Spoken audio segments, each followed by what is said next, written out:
Hello guys, তোমরা সবাই কেমন আছো? আশা করছি অনেক অনেক ভালো আছো। তো আমিও ভালো আছি। তো ভালো না থাকলে সাবস্ক্রাইব করে নাও ঝটাকসে। আর আজকে আমি বেরিয়ে পড়লাম 5:30 বাজছে এখন মাইন্ড ড্রাইভ যাওয়ার জন্য। তো গাইস হিলতে তুলতে ফাইনালি আমরা এইদিকে পৌঁছে গেছি। তো দেখে নাও চারিদিককার ভিউ কেমন অসাধারণ ভিউ। আর তোমরা আসলে পরে অবশ্যই এখানে আসো, অনেক ভালো লাগবে জায়গাটা, অনেক সুন্দর জায়গাটা, তোমাদের কি বলবো।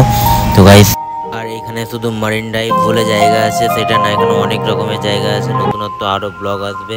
তো গাইস, তোমরা যেরকমভাবে সাপোর্ট করছো এরকম সাপোর্ট কন্টিনিউ করো। আর যারা চ্যানেলটাকে সাবস্ক্রাইব করোনি তারা ঝটাকসে সাবস্ক্রাইব করে নাও। আরও নতুনত্ব ভিডিও আসতে চলেছে, ধামাকাদার একদম ব্লগ আসতে চলেছে। তোমাদের কি বলবো, তোমরা দেখবে, লাইক কমেন্ট শেয়ার অবশ্যই করবে। আর গাইস, এটা একটা মিনি ব্লগের মধ্যে সেরে দিলাম যাতে কি আরও অনেক বড় বড় ভিডিও। তো গাইজ এদিকে ঘোরাফেরা হয়ে গেছে, বন্ধু বান্ধব মিলে সবাই মিলে এসেছিলাম এখানে। গাইজ সবাই মিলে বলতে গেলে 3জন গেছিলাম বন্ধু বান্ধব এখানকার। আর গাইজ এখন বাড়ির দিকে রওনা দেবো, ফাইনালি বাড়ির দিকে রওনা দিতে চলেছে। এখানে বাসটা চলে বাড়ি যাব। তো গাইজ এখানে ব্লগটি শেষ করলাম। ব্লগটি যদি ভালো লেগে থাকে লাইক কমেন্ট শেয়ার অবশ্যই করি। Bye bye.